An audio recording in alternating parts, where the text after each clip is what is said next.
여러분 혹시 그런 순간을 살아보신 적이 다 있으실 겁니다.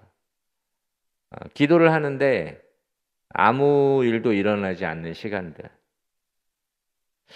눈물로 하나님께 호소하지만 응답은 더디고 하나님이 정말 내 기도를 듣고 계신 것인가라는 의심이 드는 그런 시간들.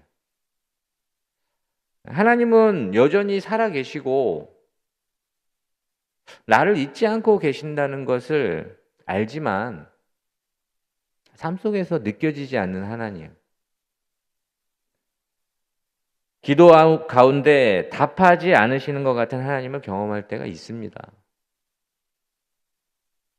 그래서 그럴 때 우리는 이렇게 이야기합니다. 하나님, 왜 내 기도에 응답하지 않으십니까? 이런 질문은 해보신 적이 없습니까?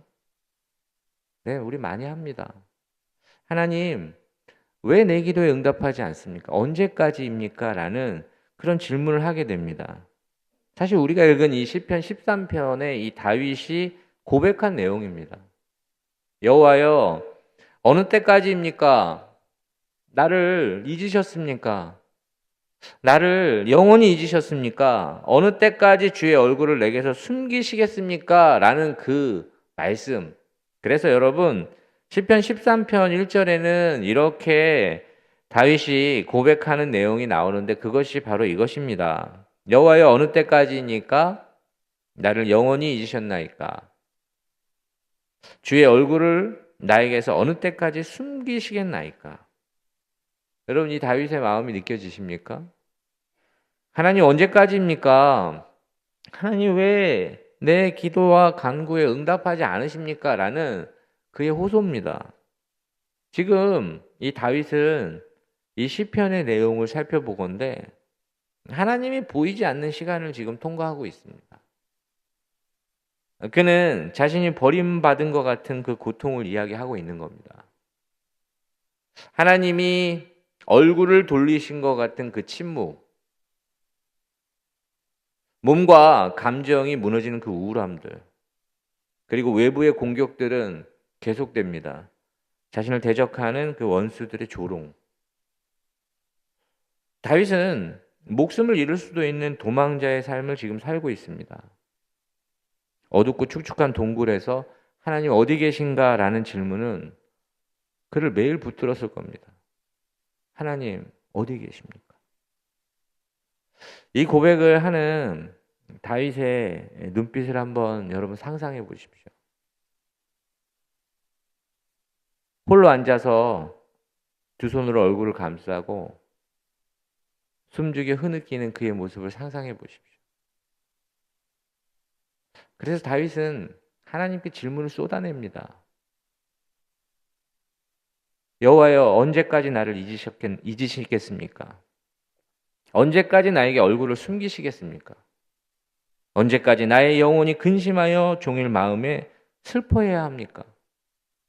언제까지 내 원수가 나를 이기게 두시겠습니까? 왕으로 기름을 부음을 받았지만 다윗의 현실은 무엇이냐? 도망자입니다. 믿음으로 살아보려고 몸부림쳤지만 결과는 눈물이었습니다. 하나님이 약속하신 대로 잘 가고 있는 줄 알았는데 삶은 오히려 거꾸로 흘러가는 것 같습니다.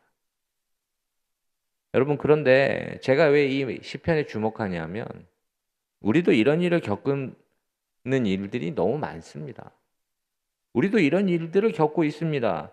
하나님 말씀대로 살아보려고 몸부림치는데 일은 꼬이고 기도하면 해결될 줄 알고 정말 최선을 다해 기도하는데 오히려 더 복잡해질 때가 있습니다.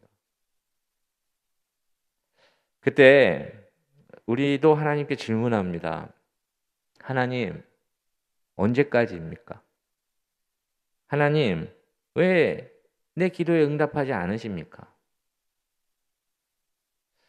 그 속에서 우리는 우리 내면의 질문에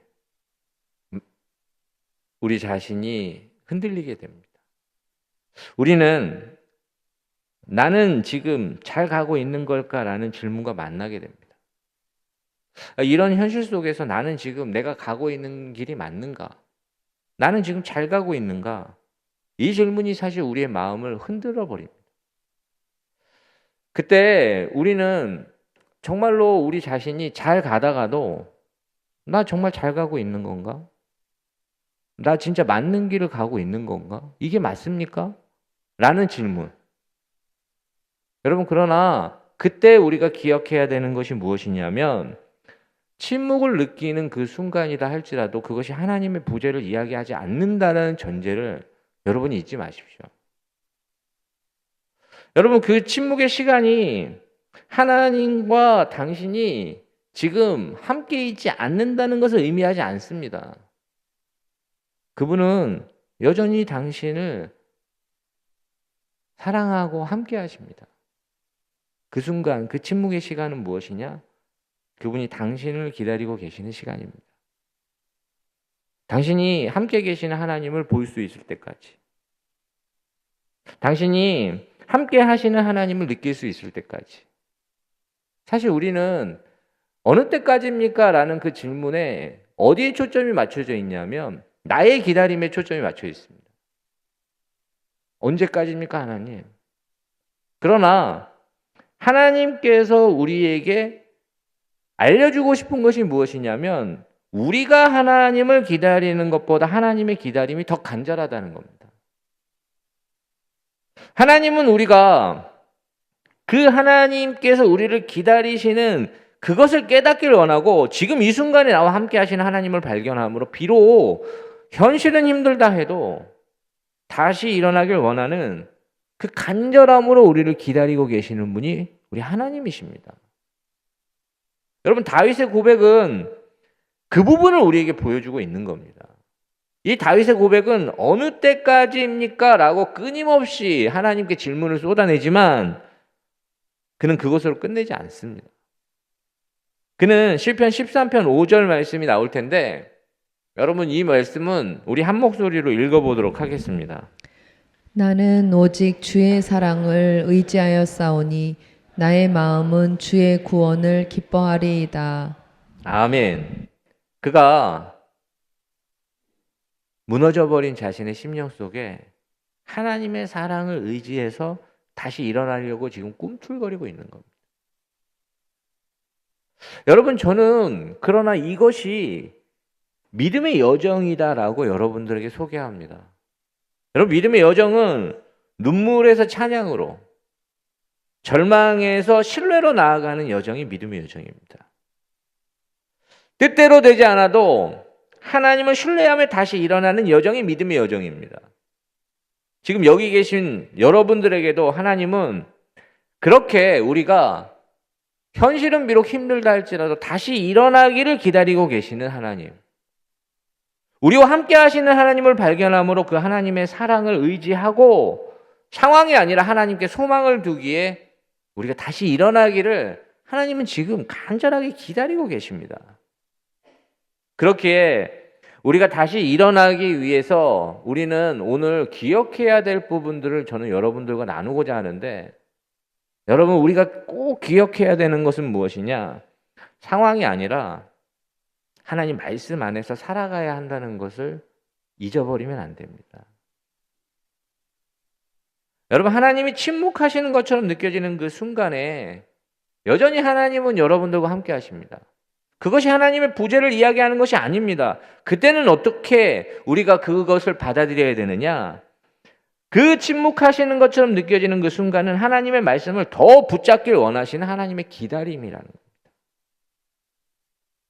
여러분이 비록 잠시 흔들렸다 할지라도 여러분, 하나님 말씀 안에 거하신다면, 하나님 말씀 안에서 여러분이 삶의 길을 걷고 계신다면 오늘 하나님 저를 여기 세우셔서 여러분에게 말씀하십니다. 내가 말씀 안에 있다면 그래도 너는 잘 가고 있는 거다. 내가 말씀 안에서 살아간다면 그래도 너는 잘 가고 있는 거다.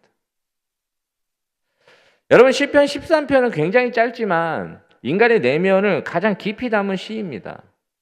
사실 1, 2절부터는 정말 절망의 언어로 시작하는 거 아닙니까? 어느 때까지입니까? 언제까지입니까? 잊으셨습니까? 하나님이 나를 잊으셨다는 탄식, 적들이 나를 이기고 있는 그 현실을 아파하는 한 인생의 내면.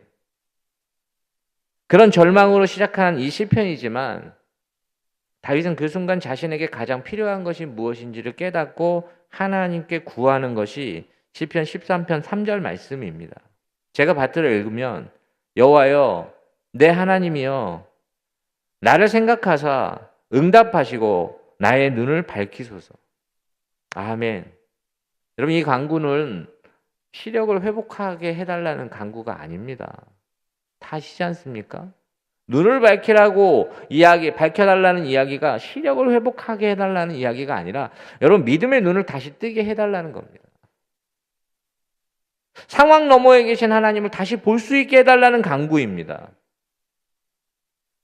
우리가 현실 속에서 흔들리는 이유가 여러분 상황 때문이라고 생각하십니까? 물론 상황은 우리를 아프게 합니다. 그러나 흔들리는 이유는 상황 때문이 아니라 해석이 흔들리기 때문에 흔들리는 겁니다. 그래서 이 믿음은, 이 신앙은 사건 자체보다 말씀으로 사건을 해석하는 힘이 믿음입니다. 다윗이 다시 하나님을 바라보자 그의 눈이 열리게 되고 그는 다른 해석을 하게 됩니다. 그의 해석이 달라지자 그의 상황을 바라보는 그의 눈이 완전히 달라지기 시작하는 순간이 바로 이 순간이라는 겁니다. 여러분 우리 감정은 시간이 지나도 잘 안 바뀝니다. 그래서 사람 잘 안 바뀐다고 이야기하는 겁니다. 한번 감정은 잘 안 바뀝니다. 환경도 여러분 그렇게 쉽게 바뀌지 않습니다. 그런데 해석은 말씀을 붙잡으면 즉시 바뀝니다. 여러분 기억하십시오. 우리는 우리가 바꿀 수 없는 것들을 자꾸 바꾸려고 합니다. 그러나 여러분의 삶 속에 말씀을 붙들면 여러분 해석은 달라집니다. 그래서 말씀을 붙드는 자는 흔들리는 것 같지만 어떻게 되느냐? 다시 일어나는 겁니다. 오늘 다윗이 노래하는 것이 그것이고 찬양하는 것이 그것입니다. 시편 13편 6절에 다윗이 어떻게 찬양하는지 이 찬양은 우리 한 목소리로 우리 함께 읽어보도록 하겠습니다. 내가 여호와를 찬송하리니 이는 주께서 내게 은덕을 베푸심이로다. 아멘. 여러분 그렇게 낙심하던 다윗이 찬양합니다. 내가 여호와를 찬송하리니 주께서 내게 은혜를 베푸시기 때문에 내가 찬양한다. 그의 눈이 다시 하나님을 바라보니 하나님의 말씀이 그를 붙잡아 버리는 겁니다. 그를 붙잡아 이렇게 세우는 겁니다. 그의 내면에 그 순간 변화가 나타나는 것입니다. 여러분 저는 이 시편의 이 변화를 여러분들이 주목해야 되는 이유가 무엇이냐면 이 시편에서 지금 상황이 바뀌었다는 흔적은 전혀 없습니다. 이 시편에서 여러분 하나님이 응답하셨다는 기록도 없습니다. 그런데 다윗의 무엇이 달라졌기 때문에 이 변화가 일어나느냐? 해석이 달라졌기 때문에 그런 겁니다. 환경은 바뀌지 않았지만 다윗에게 있어서 풀은 마르고 꽃은 시들지만 우리 하나님의 말씀은 영원하고 신실하다는 것을 그가 믿음으로 받아들이기에 그가 그 믿음이 그를 이렇게 세우는 것. 여러분 이것이 다윗에게 일어난 변화입니다. 여러분 우리가 말씀 안에서 사는 믿음이 이것입니다. 하나님이 보이지 않아도 하나님 말씀대로 이루실 것을 신뢰하는 것. 여러분 이것이 말씀 안에 사는 믿음입니다. 하나님이 아무런 응답이 없는 것처럼 보이셔도 그분의 말씀이 여전히 내 안에서 역사하고 나를 붙잡고 있다는 것, 그걸 신뢰하는 것. 여러분 그것이 말씀 안에서 사는 믿음입니다. 우리도 믿음의 길을 걸을 때 여러분을 가장 힘들게 하는 건 무엇입니까? 하나님의 침묵처럼 느껴지는 그 시간. 여러분 그 시간일 겁니다. 그때 사실 우리도 흔들립니다. 나를 잊으신 건가? 그리고 본질적인 그 내면의 질문. 내가 이 가는 길이 맞는 건가? 난 잘 가고 있는 건가? 나 잘하고 있는 건가? 그러나 하나님은 언제나 그 침묵의 시간을 통해 우리가 변하지 않는 하나님의 말씀을 더 굳게 붙잡게 하시는 분이 하나님이십니다. 기도해도 답이 없을 때 오히려 우리는 하나님을 바라보는 법을 그 속에서 배웁니다. 길이 막힐 때 그 속에서 사람이 떡으로만 사는 것이 아니라 하나님의 말씀으로 사는 걸 배우게 됩니다. 여러분, 그러므로 우리의 삶 가운데 지금 우리의 삶이 뜻대로 되지 않아도 여러분이 지금 말씀 안에 머물고 계신다라고 신뢰하시고 믿어지신다면 저는 여러분들에게 선포합니다. 여러분은 여전히 잘 가고 있다는 것을 기억하십시오. 여러분이 말씀 안에 있다면 여러분은 여전히 잘 가고 있는 겁니다. 다윗의 삶 속에 나타난 저는 몇 가지 사건들을 통해서 말씀 안에 머물기 위해서 우리가 가져야 될 그 태도를 한번 살펴보길 원합니다. 여러분, 다윗의 삶을 저는 사실 이 한 부분이 한 편의 설교를 할 수 있을 정도로 굉장히 깊이가 있는 내용들입니다. 그러나 여러분, 저는 여러분들에게 몇 가지 이야기를 하자면 제일 먼저는 여러분이 잘 알고 계시는 그 시글락 사건을 여러분 잘 아실 겁니다. 사무엘상 우리 30장에 나오는 그 시글락 사건은 이 다윗이 블레셋 땅으로 망명하게 됩니다. 더 이상 사울의 추격을 피할 수가 없어서 망명하게 되어서 그 블레셋 사람들과 함께 어울리는데 그때 다윗에게 주어진 성읍이 하나 있는데 그게 시글락이었습니다. 블레셋과 이스라엘의 전투에 다윗도 호출돼서 부름을 받아 가게 되는데 하나님께서 다윗이 그 전쟁에서 피할 수 있도록 다시 시글락으로 돌려보냅니다. 그런데 시글락으로 돌아왔을 때 다윗은 모든 것을 잃는 경험을 합니다. 그가 전쟁터에서 돌아온 그 순간 성은 불타 있었고 가족은 포로로 잡혀 있었고 다윗과 그 부하들은 통곡하면서 울었습니다. 성경은 그 사건을 이렇게 기록합니다. 다윗과 그와 함께한 백성이 울 기력도 없이 소리 높여 울었더라. 여러분, 그날은 다윗의 인생에서 최악의 날이었습니다. 왕이 되기는커녕 가족도 성읍도 동료의 신뢰도 하루아침에 잃어버린 날. 이 사건 때문에 다윗과 함께 목숨을 함께 했던 그 부하들이 분노하며 다윗을 돌로 치자고 했습니다. 다윗은 철저하게 고립됩니다. 인간적으로 보면 이제 다윗은 다시 일어날 수 있을까? 소망이 있을까? 어찌 보면 끝난 것 같습니다. 그런데 이 성경은 놀라운 구절 하나를 우리에게 남깁니다. 다윗이 심히 고통하였으나 여호와 그의 하나님을 힘입어 용기를 얻었더라. 여러분, 이 구절이 참으로 중요합니다. 사람의 평가가 모두 사람을 향해 그리고 다윗을 향해 실패자라고 말하는 그 순간 다윗이 붙잡았던 건 무엇이냐면 사람의 평가보다 하나님의 말씀이었습니다. 사람들 모두가 그를 실패자라고 얘기했고 더 이상 희망이 없다라고 얘기할 수밖에 없는 그 상황에 다윗은 어떻게 했느냐? 하나님께 집중합니다. 사람의 비난보다 하나님의 말씀을 붙잡았던 다윗. 그래서 제사장 아비아달을 불러서 하나님의 뜻을 묻습니다. 하나님한테 간곡하게 묻습니다. 내가 그들을 추격하면 너무 늦은 것 같은데 하나님 따라잡을 수 있겠습니까? 간절하게 물어봅니다. 그때 하나님 말씀하십니다. 쫓아가라. 반드시 네가 도로 찾게 하리라. 다윗이 그 말씀 한마디에 붙잡고 다시 일어납니다. 그 말씀을 붙잡고 다윗이 다시 일어나는 겁니다. 그리고 결국에 어떻게 하느냐? 그 말씀대로 다윗은 모든 것을 되찾습니다. 저는 이것이 말씀 안에 거하는 사람의 태도라고 여러분들에게 전하고 싶은 겁니다. 여러분, 말씀 안에 거하는 자는 사람의 말이 아니라 하나님의 말씀에 근거해서 방향을 잡습니다. 비난 속에서도 말씀을 붙드는 자는 어떻게 되느냐? 결코 무너지지 않습니다. 저는 우리가 살아가면서 이 시글락의 다윗처럼 삶이 어느 순간 한순간에 무너져 내린 그런 경험을 할 때가 있습니다. 그럴 수 있지 않습니까? 그런 일이 우리 가운데 찾아올 수 있습니다. 그래서 사람들이 이야기할 수 있습니다. 이 사람 끝났다. 더 이상 희망이 없다. 할 수 있을까? 못할 텐데. 그렇지만 바로 그때 우리가 하나님 말씀 안에 살아간다면 우리가 붙잡아야 되는 건 무엇입니까? 하나님의 말씀입니다. 사람의 평가보다 하나님의 말씀을 붙잡을 때 그 말씀은 우리를 반드시 이렇게 세우는 겁니다. 말씀을 붙드는 자는 아직 끝나지 않습니다. 그렇기에 저는 여러분들에게 다시 한번 권면합니다. 말씀 안에서 여러분이 살아가신다면 여러분 그래도 잘 가고 있는 겁니다.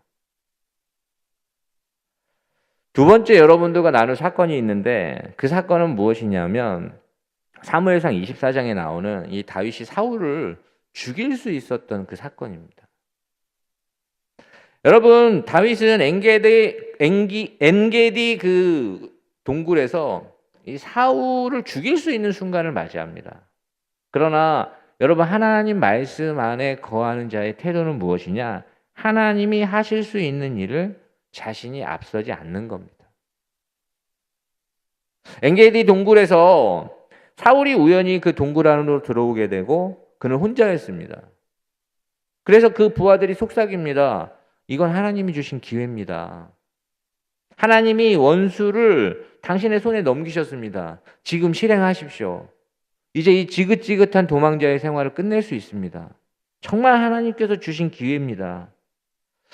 여러분 한번 상상해 보십시오. 다윗이 그 얘기를 들을 때 어땠을까? 다윗은 억울한 도망자입니다. 한 번의 칼을 휘두르면 지금 모든 고난이 끝납니다. 사람들이 보기에는 지금 이 시기는 어떤 때냐? 지금이 바로 하나님의 때입니다. 그런데 다윗이 어떻게 합니까? 다윗은 칼을 들지 않습니다. 그리고 사울의 옷자락만 가만히 베고 나오는데 성경은 이렇게 기록합니다. 사울의 옷자락을 벤 일로 말미암아 다윗의 마음이 찔려. 그의 마음이 찔렸다고 성경은 기록합니다. 다윗은 알았던 겁니다. 하나님께서 세우신 자를 내가 내 손으로 판단할 수 없다는 것. 여러분 사울이 무서워서가 아닙니다. 이건 절대 사울이 무서워서 그 상황이 무서워서 피한 게 아닙니다. 멈춘 게 아닙니다. 하나님 말씀에 순종하기 때문에 그가 멈춘 겁니다. 하나님이 문을 열지 않는다면 그 문이 아무리 좋아도 나는 열지 않겠다라는 그의 마음의 선언입니다. 하나님이 하셔야지. 하나님이 하셔야 된다. 그러나 하나님의 때를 앞서지 않았습니다. 눈앞의 기회보다 하나님의 말씀이 그의 삶의 기준이었기 때문에 그런 겁니다. 말씀이 그의 삶 속에서 무엇을 결정한 것 같습니까? 저는 그의 삶의 속도를 말씀이 결정한다고 보고 있습니다. 사실 우리 많이 듣는 얘기입니다. 우리 인생은 속도의 문제가 아니라 방향의 문제라고. 여러분 많이 듣고 있습니다. 근데 그 방향을 어떻게 잡으실 겁니까? 어떤 기준이 여러분의 방향입니까? 여러분의 방향은, 여러분의 속도는 어떤 기준이 여러분들에게 기준이 되십니까? 사람들은 우리에게 주로 이렇게 이야기합니다. 지금 잡아야 된다. 지금이 기회다. 그러나 믿음의 사람은 하나님께 묻습니다. 하나님 지금입니까? 그리고 말씀이 그의 속도를 정합니다. 다윗은 하나님의 말씀을 기준으로 삼고 하나님이 하실 때까지 기다립니다. 그래서 이 순간 이후로 다윗에게 주어진 게 무엇이냐? 그에게 왕권보다 더 중요한 거, 하나님 마음에 합한 자가 되는 겁니다. 저는 이 사건이 다윗으로 말미암아 다윗의 인생을 바꾸는 사건이라고 확신합니다. 여러분, 우리 역시도 하나님이 일하시는 시간보다 내가 그 일을 하려고 할 때가 참 많습니다. 그러나 하나님 저를 세우셔서 말씀하시는 건 무엇이냐? 하나님이 일하실 때 먼저 나서지 마십시오. 눈앞의 기회가 아무리 좋아 보여도 말씀으로 기준을 삼고 기다리는 자가 결국엔 하나님이 승리하게 하십니다. 하나님이 하게 하십시오. 그때 비로소 모든 것이 완전하게 이루어집니다. 하나님은 당신이 스스로 앞서지 않을 때 가장 기가 막힌 타이밍으로 문을 여시는 분입니다. 그러므로 다시 기억하십시오. 여러분이 말씀 안에 사신다면, 말씀 안에 거하신다면 여러분은 잘 가고 계신 겁니다. 마지막으로 저는 한 가지 사건을 여러분들과 나누고자 하는 것이 있는데 그게 무엇이냐? 유다의 왕으로 등극했던 그 다윗의 모습. 사무엘하 2장의 내용인데 이 속에는 실패처럼 보여도 하나님이 최선으로 인도하신다라는 신뢰가 있는 것이 말씀 안에 거하는 자의 태도입니다. 여러분, 사울이 죽은 후에 다윗은 오랜 기간 기다림 끝에 왕이 됩니다. 그런데 그 왕위가 우리가 기대하는 이스라엘 전체의 왕국의 왕이 아닙니다. 오직 유다의 한 지파의 왕으로 먼저 세워집니다. 그때 북쪽은 이 사울의 잔존 세력이었고 사울의 아들이었던 이스보셋이 다스리고 있었고 나라는 둘로 나눠지게 됩니다. 다윗 입장에서 한번 생각해 본다면 하나님의 기름 부음을 받았고 수많은 그 눈물로 광야의 세월을 지나왔는데 기다릴 만큼 기다렸다고 생각했는데 드디어 하나님의 약속이 이루어지는 줄 알고 생각했는데 현실은 반쪽짜리 왕국. 그것이 다윗의 현실이었습니다. 이게 하나님이 약속하신 왕국인가? 이게 전부인가? 사람들이 말합니다. 다윗은 전체 왕으로 인정받지 못했구나. 그는 정치력이 부족하다. 그는 그에게 준 하나님의 약속은 실패한 것 같다. 여러분, 다윗의 입장에서 얼마나 허탈하겠습니까? 이렇게 기다리고 이 눈물의 세월 하나님 신뢰하며 나왔는데 하나님이 약속하신 대로 이스라엘 전체 왕이 되어야 하는 이 순간에 그는 그렇게 되지 못합니다. 하나님은 그에게 무엇을 성취하게 하셨느냐? 부분적으로만 성취하게 허락하신 그 순간.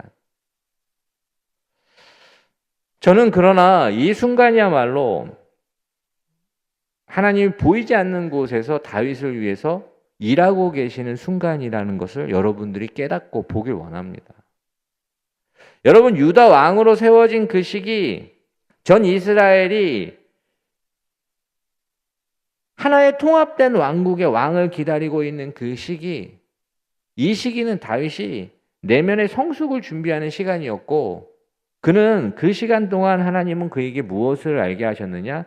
정치적인 계산보다 여전히 하나님의 말씀이 그의 삶의 기준이 되길 원하셨습니다. 여러분, 정치적으로 계산하면 어떻게 됩니까? 다윗의 그 용사들은 이미 그 통일 왕국을 집어삼킬 만한 힘이 있었습니다. 차지할 수 있었습니다. 그러나 다윗은 하나님께 묻습니다. 하나님, 내가 어디로 올라가야 됩니까? 사울이 죽었습니다. 이제 내가 어떻게 해야 됩니까? 하나님 말씀하십니다. 유다의 한 성읍 헤브론으로 올라가라. 다윗은 그 말씀에 순종합니다. 하나님은 부분적인 성취 속에서도 이 다윗에게 지금 그의 삶을 인도하시고 그의 삶을 이끌고 계시는 그분의 손길이 여전히 함께 있다는 것을 우리는 기억해야 합니다. 결국 이 다윗은 이 순간 이후에 이스라엘의 모든 장로들이 다윗을 스스로 찾아와서 그에게 기름을 붓고 우리의 왕이 되달라는 요청을 받습니다. 여러분, 피 흘리지 않고 모두에게 인정받고 사랑받는 이 통일 왕국의 왕으로 다윗이 그 자리에 쓸 수 있었던 그 이유, 하나님께서 이 다윗을 위하여 준비하신 손길입니다. 여러분, 겉으로 보면 더딘 것 같습니다. 겉으로 보면 정말 왜 이렇게? 그러나 그 속에는 하나님의 시간표가 움직이고 계셨던 것이고 하나님의 손길이 여전히 다윗과 함께 있던 겁니다. 하나님은 그 7년 동안 유다의 왕으로 머물게 하시면서 다윗에게 무엇을 알게 하셨느냐? 이 왕권이 하나님으로부터 온다는 것을 철저하게 깨닫는 것입니다. 왕으로 어떻게 살아가야 되는지, 영적 리더십으로 어떻게 살아가야 되는지, 공동체에 내가 과연 이 자리에 서서 왜 이 자리에 서 있는지 그걸 깨닫게 되는 겁니다. 통일 왕국의 기반을 하나님은 어디서 다 다듬으셨냐? 다윗이 유다의 한 성읍 헤브론에서 유다의 왕이 될 때 다스렸고 만들어 주신 겁니다. 여러분, 혹시 저는 여러분들에게 이런 질문을 합니다. 우리 삶에도 이 반쪽 같은 성취가 있을 때가 있습니다. 기도했는데 그 정도의 기대했던 열매가 아닌, 수고 많이 했다고 했는데 기대했던 응답이 아닌 그 순간. 그렇지만 여러분, 이 사건을 통해서 하나님 우리에게 말씀하시는 건 무엇이냐? 하나님의 완전한 때를 하나님 준비하고 계시는 겁니다. 여러분, 지금 불완전해 보이지만 그 안에서 하나님은 지금 일하고 계시는 것이고 준비하고 계십니다. 우리의 그 부분적인 성취를 보며 우리는 사실 이렇게 우리 속으로 이야기할 때가 참 많습니다. 이게 다인가? 이게 전부인가? 내가 그렇게 기도하고 그렇게 간절하게 바랬던 것이 이게 다인가? 하나님 우리에게 말씀하시는 건 무엇이냐? 아니다. 이제 시작이다. 얘야, 아직 시작이다. 너는 지금 잘 가고 있는 거다.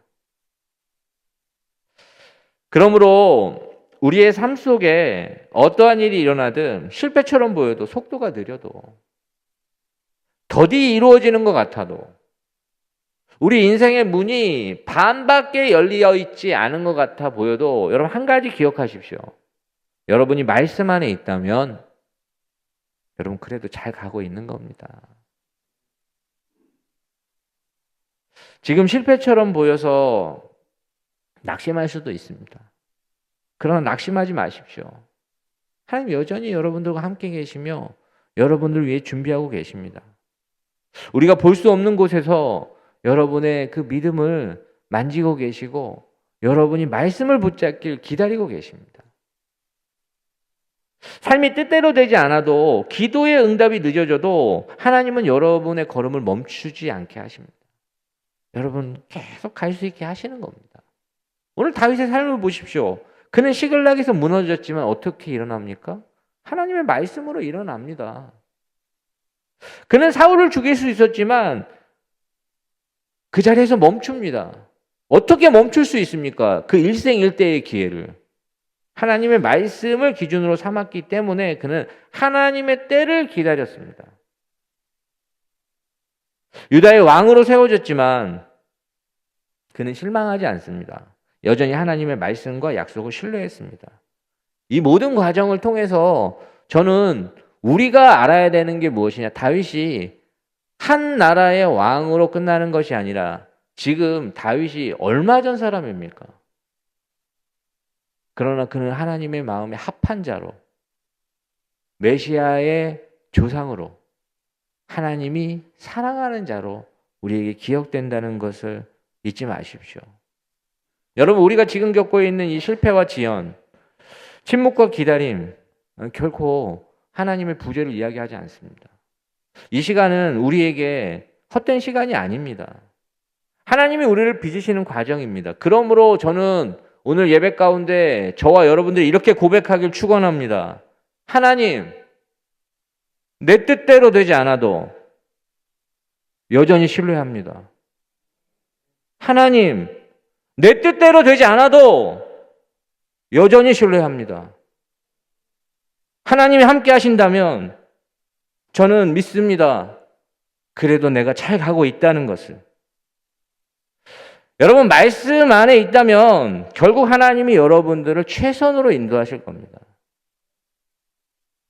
다윗이 이걸 보았기 때문에 이 시편 13편은 정말 절망의 언어로 시작하다가 찬양으로 마칩니다. 다윗의 고백이 시편 13편은 이렇게 나옵니다. 내 마음은 주의 구원을 기뻐하리이다. 내가 여호와를 찬송하리니 이는 주께서 내게 은덕을 베푸심이로다. 아멘. 여러분, 하나님은 지금도 우리의 인생을 이끌고 계십니다. 광야 속에서, 실패 속에서, 침묵 속에서도 하나님은 여전히 여러분들과 함께 있는 겁니다. 그렇다면 여러분 내면에 그렇게 답하십시오. 내가 하나님 말씀 안에 있기에 나는 그래도 잘 가고 있다. 나는 그래도 잘 가고 있다. 하나님의 말씀과 약속 안에 거한다면 그래도 여러분은 잘 가고 있는 겁니다. 저는 우리 교회가 어떠한 상황에서도 말씀을 기준으로 삼아 흔들리지 않는 교회요 공동체가 되길 소원합니다. 그때 그 말씀으로 기준으로 삼고 흔들리지 않는 공동체는 반드시 하나님이 최선의 길로 인도하실 걸 믿기 때문입니다. 여러분 한 분 한 분이 말씀으로 다시 일어나신다면, 말씀 안에 거하신다면 여러분의 삶은 하나님이 최선의 길로 인도하실 걸 믿습니다. 함께 기도하겠습니다. 하나님, 감사합니다. 오늘 이 시간 우리가 하나님 말씀 안에 있다면 우리는 답합니다. 그래도 잘 가고 있다는 것을.